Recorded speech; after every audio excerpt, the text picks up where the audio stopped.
With 1989 technology, two things should not go together: the Game Boy and the first-person shooter.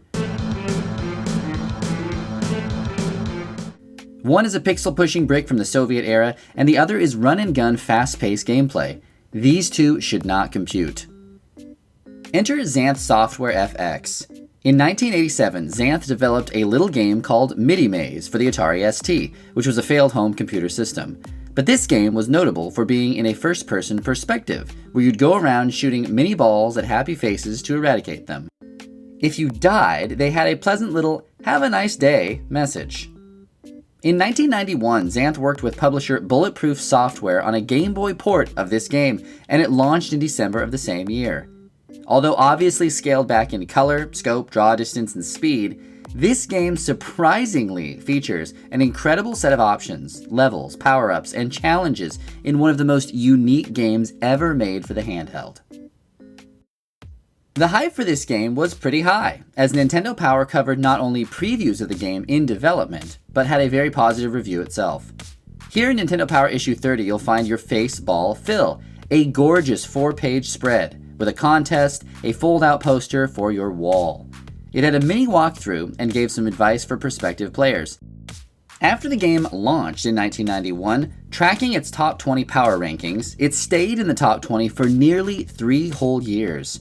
From November of 1991 until November of 1994, when its last power ranking was 18 out of 20. Also, kind of random, in Nintendo Power's 100th issue, Faceball 2000 made the top 100 games of all time list at number 81, right in front of Breath of Fire and right behind Mickey's Magical Quest. It's no small feat for a game that was almost 7 years old at the time. For all the wiki, behind the back, yo-ho, under the legs, yeah hey, behind the ear. I think I shut my ear off. Looking at the box art, it's fun 3D happy faces, but it kind of presents a jarring image as well, as we have this lovely little yellow smile in the scope sight of presumably player 1. The back of the box gives us 2 gameplay shots and a real-life picture of what a 4-player link-up would look like. They show a few scenes from the arena game mode and highlight the true niceties of the game, with 3D graphics, a first-person perspective, 360 degrees of movement, more than 70 levels of mazes, and any combination of 1 to 4 human players. But enough with the hype already, let's go ahead and pop in Faceball 2000 and see if we're going to be left satisfied and smiling as we boot it up.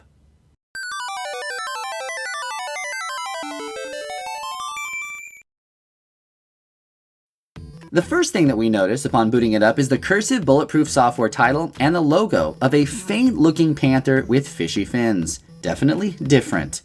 Xanth Software FX then is presented with what looks like a legal description. Finally, we are into the game in a Terminator-like opening with Windows 3.5 borders and a rocking beat. Yeah, it's time to get psyched. It opens to reveal a gleaming Faceball 2000 logo and a blinking start button.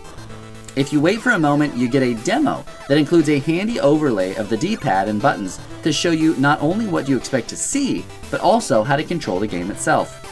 I think this is a brilliant touch, especially in that this was probably the very first first-person experience for many gamers out there.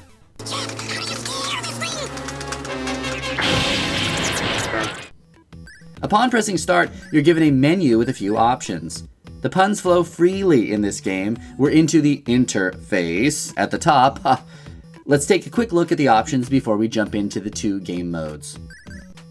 First, in the options, we have a name select, face select, which is pretty limited, honestly, team play options for multiplayer, a strength option, which is how many hits you can take before dying, and music. The music in this game, oh my goodness. There's only one real music track during the gameplay portion, and it is horrendous. I mean, really, really bad. After listening to it for a few levels, you will probably be right back here to turn it off in the options. What's this? Watch out! Going back, the meat and potatoes of this game resides in the 2 major gameplay modes. First, let's explore Cyberscape, which is the game's campaign, if you can call it that. Through 75 increasingly difficult levels, you are tasked with grabbing keys, shooting through doors, using portals, dodging or taking out the various happy-face Smiloids, all in the hopes of finding the flashing door which is the exit.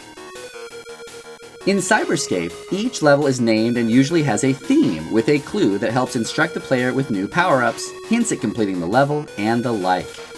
The game's difficulty ramps up pretty hard in later levels when swarms of very difficult enemies roam about the levels like gangs of underfed monsters in a D&D dungeon, and they vastly outnumber the player.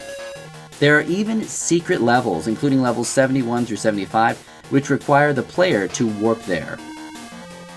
The last and perhaps the most amazing part of this mode is that all 75 levels are co-opable with a friend. Link up and take on every warp, key, turkey, and vamp with a buddy, which to me shows that this game was light years ahead of its time, and how absolutely fun. Once you defeat the Master Smiloid in level 70, technically, you've won. Congratulations! You may now pass go and collect 200 fish skins. The second major gameplay type is the arena, and this is the game's combat simulator. Now there is a lot of advanced options in this mode. You can select a map, the difficulty level, and customize how many and which type of enemies are in that level. And then you're off.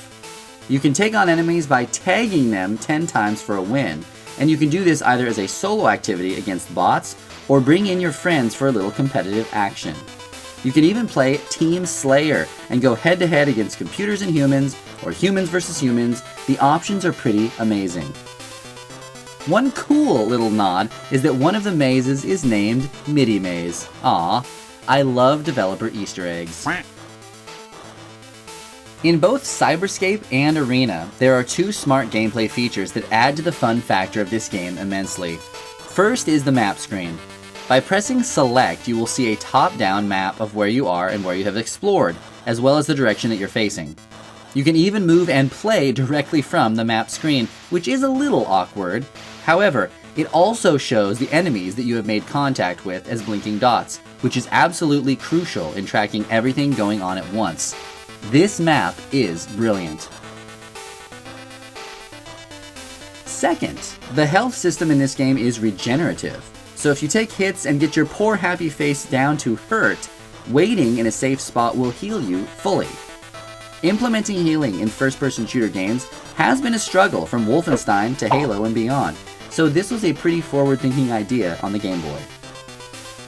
So, all that is well and great, right? But honestly, overall, is the gameplay good? Well, to be honest, it's certainly not fluid or fast, as you can see, and it's kind of, I would say, molassesy, which takes away from the first-person shooter feels that most of us are used to from modern consoles or PCs. Everything just seems to kind of run in a 2/3 motion, but I think it's certainly serviceable, and speed power-ups in later levels do help with those feelings. Honestly, I think I've been spoiled with great strafing in modern games, which this game does not have at all. So turning takes forever, but forward and reverse actually feel pretty good. I like to give the developers honestly a break here because of all of the pioneering they were doing with this title. With such limited hardware, they squeezed a full-screen FPS on the Game Boy, solo with bots or friends, and a 75-level campaign that can be co-opted with a friend. There are myriads of power-ups to shake things up, new enemy types, a tremendous difficulty, mysterious warps, level text and hints, and more. The mechanics feel fair in the sense that I wasn't getting killed due to my being slow and the enemies being fast. Rather, we're all just kinda slow. But that music? Unforgivable.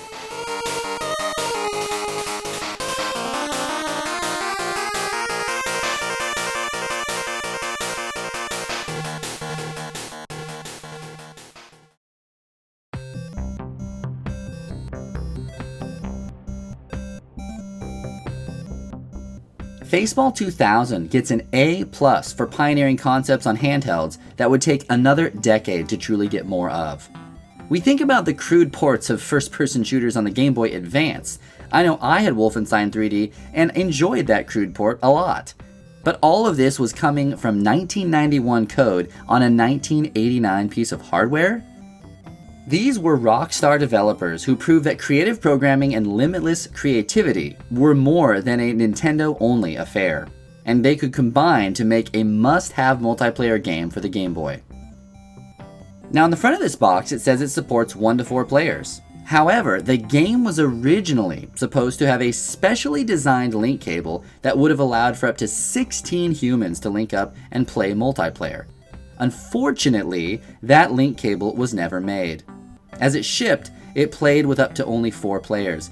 But just the thought that Xanth and Bulletproof Software were pushing for up to 16 humans through a hardware solution shows how astronomically forward-thinking these developers were.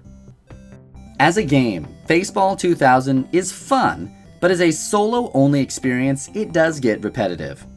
With a friend linking up to compete or co-op, this becomes, however, an absolute must-have Game Boy game. Honestly, also, as a piece of technical wizardry, I think it's also a must-have game. If you're looking for an experience that pushed the Game Boy to its absolute limits and has a fantastic first-person shooter multiplayer appeal in the palm of your hand, then you gotta look no further than Faceball 2000 for the Nintendo Game Boy.